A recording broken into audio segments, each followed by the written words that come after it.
Big boss fame दिव्याताई Shinde हे परत दिसणार बिग बॉस सीझन 6 मध्ये। तर मित्रांनो, ह्या व्हिडिओमध्ये आपण दिव्याताई शिंदे बद्दल काही प्रश्न आलेले आहेत त्याच्यावर उत्तर देणार आहे। तर ह्या व्हिडिओमध्ये दिव्याताई शिंदे बिग बॉस मध्ये परत दिसणार आहेत का नाही ह्याच्यावर पण बोलणार आहे। तर व्हिडिओ शेवटपर्यंत बघा आणि व्हिडिओला लाईक केल्याशिवाय जाऊ नका। आणि तुम्ही जर आपल्या चॅनलवर नवीन असाल तर चॅनलला सुद्धा सबस्क्राईब करा, कारण की आपण नवीन नवीन अपडेट असेच घेऊन येत राहतो। आणि कमेंटमध्ये तुमचं मत नक्की मांडा, कारण की कमेंट केल्याने मित्रांनो मला पण समजतं की तुमच्या मनात काय आहे आणि पब्लिकच्या सगळ्याच्या मनात काय आहे ते। त्याच्यामुळे कमेंट करत जावा। तर चला मग व्हिडिओला सुरुवात करूया लगेच। मित्रांनो, दिव्याताई शिंदे यांना घराबाहेर बिग बॉस मधून काढलं होतं, कारण की मित्रांनो बिग बॉस मध्ये त्यांचे काहीतरी शब्द जे होते ते बिग बॉस मध्ये चालले नाहीत, म्हणजेच की तलवार हे असे शब्द यूज केले होते, त्याच्यामुळे त्यांना बिग बॉसच्या घराबाहेर काढलेलं होतं। पण दिव्याताई शिंदेचं म्हणणं असं आहे की स्वाभिमान पण महत्वाचा आहे। पहिली गोष्ट तर मित्रांनो, दिव्याताई शिंदे हे बिग बॉस मध्ये येण्यासाठी रेडी आहेत, पण बिग बॉस वाल्यांनी दिव्याताई शिंदेला पहिली गोष्ट सॉरी बोललं पाहिजे असं त्यांचं म्हणणं आहे। आणि त्यांना सरळ सरळ बोललेत की स्वाभिमानापुढं काहीच नाहीये। मित्रांनो, आता सगळ्यात महत्वाचा प्रश्न म्हणजे हे की बिग बॉस मध्ये जे सगळ्या कॉन्टेस्टंटला बिग बॉस जे बोलतात की तुम्ही हे बोललं पाहिजे, तुम्ही हे केलं पाहिजे, तुम्ही ते केलं पाहिजे, तुम्ही जे काय आहे ते सगळं केलं पाहिजे, बिग बॉस स्वतःहून सांगतात। आणि बिग बॉस जे आहेत मित्रांनो, दिव्याताई शिंदेला फक्त आणि फक्त टार्गेट करत होते असं दिव्याताई शिंदेचं म्हणणं पण आहे। आणि तुम्हाला काय वाटतं हे कमेंट मध्ये नक्की सांगा। आणि जे बिग बॉसने दिव्याताई शिंदे सोबत केलं आहे ते बरोबर आहे का चुकीचं आहे, तुमचं मत काय आहे कमेंट बॉक्स मध्ये नक्की सांगा।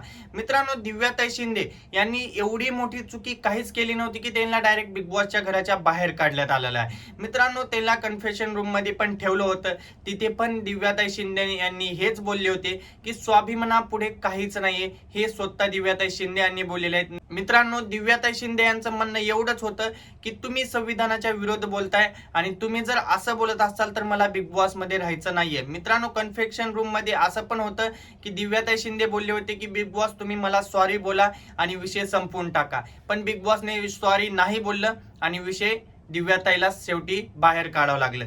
मित्रांनो, आता सगळ्यात मोठी गोष्ट हे होईल की बिग बॉस मधले प्रत्येक जण बोलेल की माझा स्वाभिमानावर बोलली आहे, मला ह्याने शिवी घातली, माझा स्वाभिमान मध्ये येतोय। तर हे जर गोष्टी प्रत्येक कॉन्टेस्टंट बोलायला लागलं तर बिग बॉस प्रत्येक कॉन्टेस्टंटला रिप्लाय नाही करू शकत।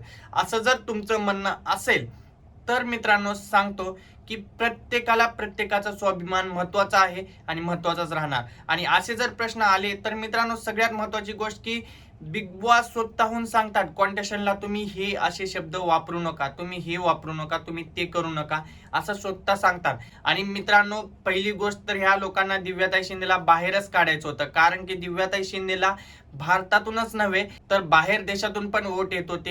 ही महत्वाची गोष्ट होती की त्यांच्या डोक्यात खटकत होतं की एवढी छोटीशी मुलगी असून हिला बाहेर देशातून वोट कसे काय येत आहेत। मित्रांनो, बिग बॉस मध्ये आजपर्यंत असं कधीच झालं नव्हतं।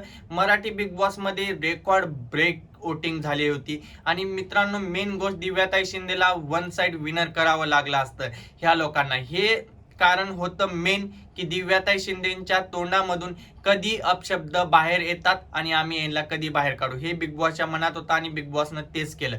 मित्रांनो, बिग बॉस सीझन 6 आता जे गेम चालू आहे ते सगळ्यात बेकार चालू आहे, कारण की आता बघा टोळीचा आणि काटा ग्रुप हे जे खेळत आहेत ते एकदम बेकार खेळत आहेत। आणि सगळ्यात महत्वाची गोष्ट म्हणजे मित्रांनो, आता जे शब्द यूज होत आहेत वापरतायत हे सगळ्यात बेकार शब्द आहेत। आणि आता जे प्रेम कहाणी सुरू झाली आहे, 47 वर्षाचा माणूस 23 वर्षाच्या मुलीवर प्रेम करतोय, हे बिग बॉसला चालतं।